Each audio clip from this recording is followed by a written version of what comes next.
But if you look closely, these supposed new virtues are little more than marketing ploys disguised as an excuse for customers to feel good about themselves.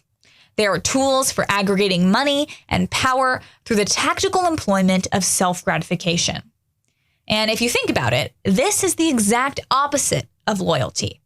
It is impossible to unify around anything unless you first enter some sort of shared agreement that a specific objective or principle is worth some degree of self-sacrifice. The more important the object of shared unity, the greater the sacrifices that may be required to protect it. The foundation of loyalty, unity, or faith in any form requires a degree of self-giving. But the so-called new virtues today are just excuses to get a dopamine hit off of smug self-satisfaction. And if you look around, it's not just churches and Wall Street where the values that inform faith, loyalty, and unity are crumbling. It's even infected our pop culture. Shows like the Lord of the Rings spinoff and the Witcher TV series have crumbled mostly because the very people in charge of those shows hated the popular source material upon which they were based. Whoever heard of giving the reins of a tribute project to someone who hates the source?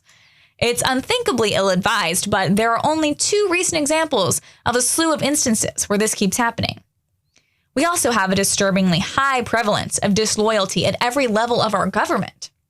It's so bad that you have to wonder if our bureaucrats are trying to actively destroy our country. As just one small example, we have the DOJ covering up Hunter and Joe Biden and their clear connections to Chinese money. Not to mention documented crimes like prostitution and drugs.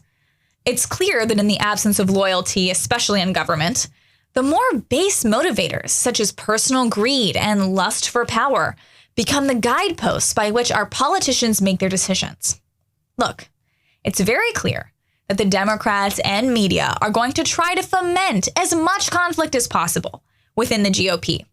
It's also very clear that Republicans have, at the same time, utterly forsaken the concept of e pluribus unum.